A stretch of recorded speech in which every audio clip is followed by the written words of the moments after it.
Hey listeners, I want to tell you about a new podcast from Dan Taberski. He's the host of Missing Richard Simmons, Running from Cops, and most recently, The Line. His new show is called 9/12, and the series is about what happened the day after September 11th, and every day since. 9/12 is about how 9/11 the day became 9/11 the idea, and how that idea has shaped the world, our culture, and ourselves for the past 20 years. You'll meet the teenager whose personal conspiracy theories spread around the globe, and the rollerblading tour guide who tried to take him down. You'll follow the staffers for the satirical newspaper The Onion, who woke up the morning after 9/11 and realized they had to do the impossible: write jokes, hilarious headlines about the news of the day. Now, on the 20th anniversary of 9/11, we finally have enough distance, maybe, to see some things that we couldn't see before, and to learn some lessons that have gone unlearned for the past 20 years. I'm about to play you a preview of 9/12. While you're listening, be sure to follow 9/12 wherever you get your podcasts, or you can binge all 7 episodes right now on Amazon Music or with Wondery Plus.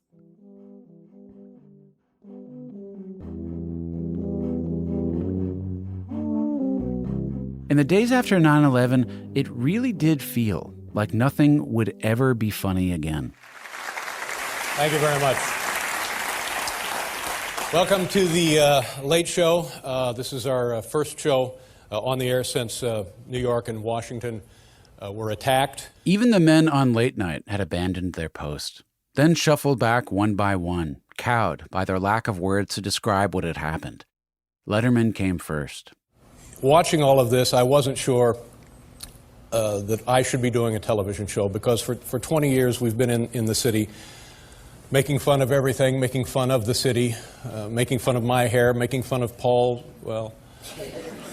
Conan came the next night. I will be very honest with you. I have no idea how to do what we've been doing. I have no idea how we're going to get back to doing this again. That's how we all feel.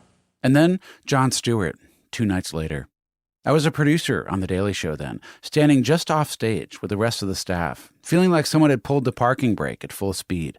Our senses of humor had dropped right out of the bottom of the car. So we're going to take a break, and I'm going to stop slobbering on myself in the desk, and we're going to get back to this. And it's going to be fun and funny, and it's going to be the same as it was, and I thank you. We'll be right back. I just assumed, well, we can't do humor.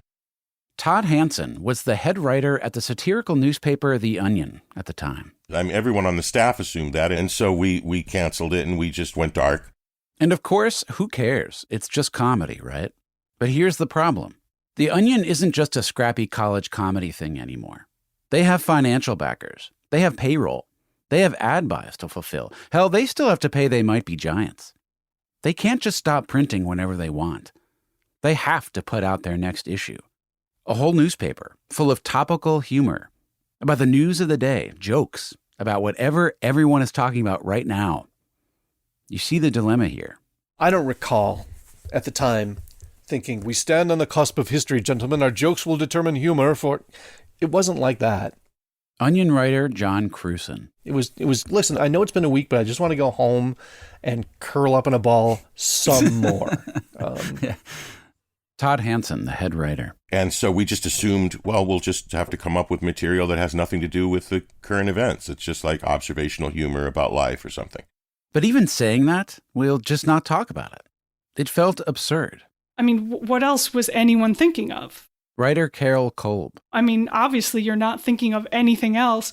So if you're sitting down to write something, you're writing about this.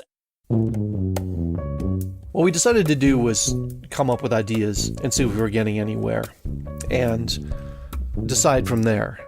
So as the nation mourns and New York still smolders, literally, 10 writers show up at the Onion offices to tell each other 9/11 jokes, to see if it's even possible to do this at all.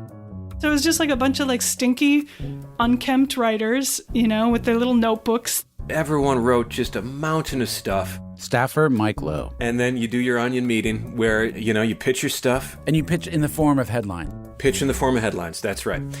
No caveats, you know, you can't be like, no, I'm thinking maybe with this one we do kind of a thing. Nope, just give me the headline because that's what the reader gets, right? And you do it in front of the group. So you either get a laugh and everyone builds on the joke, or silence, and it's pretty clear, and you move on to the next one. And as it begins, they can see what a challenge threading this needle is going to be. I remember at the time that there was a particularly good, structurally good joke written by Tim Herod, one of the staff writers then, and it was, "America stronger than ever, say Quadragon officials." But we didn't use it because it's at the expense of the Pentagon, and all those people had died. And so, you know, even though that was normally what the Onion's tone would be, it just didn't feel right for that issue. Does that make sense? Quadragon is amazing. But you just can't do it. We had lost our bite. We had lost all sense of ironic detachment. We had become sincere. And that becomes the way forward.